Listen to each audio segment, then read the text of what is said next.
اللہ تبارک و تعالیٰ سورہ مائدہ کی آیت نمبر 54 میں ارشاد فرما رہا ہے کہ یا ایھا الذین آمنو، اے وہ لوگ جو ایمان لا چکے ہو، جو اللہ کو وحدہ لا شریک ماننے والے ہو، جو اللہ کی کتاب قرآن مجید پر ایمان رکھتے ہو، جو اللہ کے آخری نبی حضور اکرم نبی مکرم صلی اللہ تعالیٰ علیہ وسلم پر ایمان لا چکے ہو،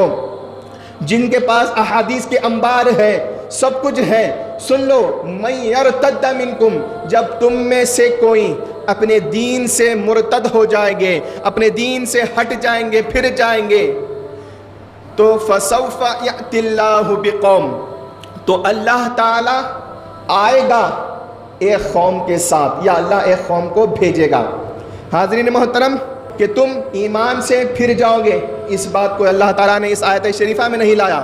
اسلام سے پھر جاؤ گے، اس بات کو نہیں لایا، بلکہ دین سے پھر جاؤ گے، یعنی دین وہ راستہ، وہ طریقہ، وہ پاتھ جو مقصد حیات تک پہنچانے والی ہے۔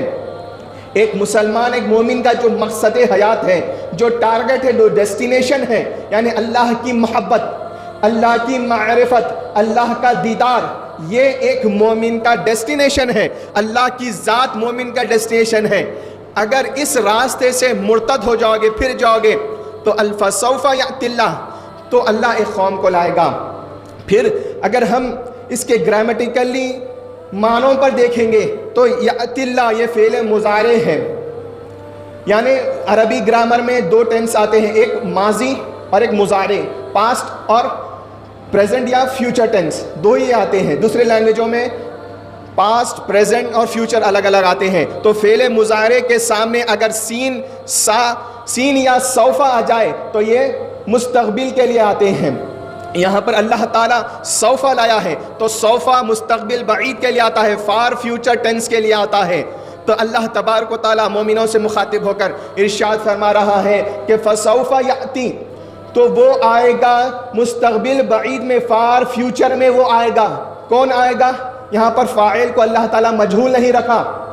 چھپا کے نہیں رکھا، بلکہ ظاہر کر دیا۔ یأتی اللہ یعنی اللہ آئے گا بقوم، ایک قوم کے ساتھ۔ تو معلوم یہ ہوا